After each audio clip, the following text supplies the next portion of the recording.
नमस्कार मंडळी, श्री स्वामी समर्थ सर्वांना. सिम्पली रिअल या चॅनलवर तुम्हा सर्वांचं खूप स्वागत आहे. कशा आहात तुम्ही? आय होप तुम्ही सर्वजण ठीक असाल. तर आज आहे श्रावण महिन्यातला तिसरा सोमवार आणि सोमवार असल्यामुळे तर मी सकाळी लवकरच उठले होते, कारण कसं महादेवाची पूजा पण करायची असते ना, त्यामुळे. आणि आज मला थोडीशी ऑफिसची कामंही होती, त्यामुळे मी काही मंदिरात नव्हते जाणार. तर म्हणलं चला आपण घरामध्येच महादेवाच्या पिंडीचा अभिषेक करून घेऊयात. मागचा व्हिडिओ तर तुम्ही पाहिलाच असेल. मी त्यावेळेस बर्फाचा महादेव बनवला होता आणि त्याचा अभिषेक केला होता. पण ह्यावेळेस मी असं काही नव्हतं केलेलं. माझ्याकडे जी महादेवाची पिंड आहे देवघरामध्ये, तर त्याचाच मी अभिषेक करायला घेतला होता. दूध, दही आणि माझ्याकडे फक्त साखरच होती आणि मध आणि तूप नव्हतं माझ्याकडे, त्यामुळे मी फक्त ह्याचाच अभिषेक करून घेतला. तर मला तर खूप छान वाटत होतं, कारण कसं नंतर ऑफिसचीही कामं करायची होती आणि पूजा केल्यानंतर कसं मी थोडीशी आध्यात्मिक आहे, त्यामुळे मला हे सगळं केल्यानंतर मन खूप प्रसन्न वाटतं आणि मनामध्ये ज्या काही गोष्टी चालू असतात किंवा जे काही निगेटिव्ह विचार येत असतात, तर ते थोडेसे स्टॉप होतात आणि थोडीशी एनर्जी पण मिळते आणि चांगले विचार यायलाही सुरुवात होते.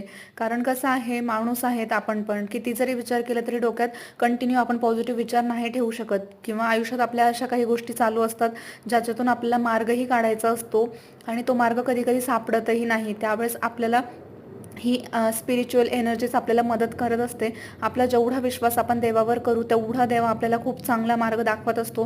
किंवा आपण जेव्हा एखाद्या अडचणीमध्ये सुद्धा असतो ना, भले देव आपली खूप परीक्षा घेतो, पण त्या परीक्षेतून आपल्याला कधी ना कधी बाहेर काढतच असतो. त्यामुळे तुमचा जर देवावर विश्वास नसेल, तर माझं असं म्हणणं आहे की थोडंसं हा अनुभव घेऊन बघा आणि त्यानंतर तुम्हाला कळेल की तुमच्या पाठीमागे कोणती तरी अशी एनर्जी आहे जी तुम्हाला प्रत्येक प्रॉब्लेममधून बाहेर काढण्यासाठी नेहमी उभी असते.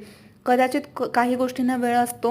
म्हणतात ना की काही गोष्टींमध्ये आपले प्रारब्ध असतात, भले ह्या जन्मातले नाही पण मागच्या जन्मातले असतात. ह्या गोष्टीवरती माझा तरी पूर्ण विश्वास आहे, कारण अशा काही गोष्टी मी अनुभवल्या आहेत. तर तुम्हाला माझा हा व्हिडिओ आवडला असेल किंवा माझा ह्या व्हिडिओमधला थॉट आवडला असेल, तर माझ्या ह्या व्हिडिओला लाईक आणि कमेंट करा. आणि मला तुमच्या सपोर्टची खूप जास्त गरज आहे, म्हणून माझ्या चॅनलला सबस्क्राईब करा. तर भेटू नवीन व्हिडिओमध्ये. Thank you so much for watching. Bye.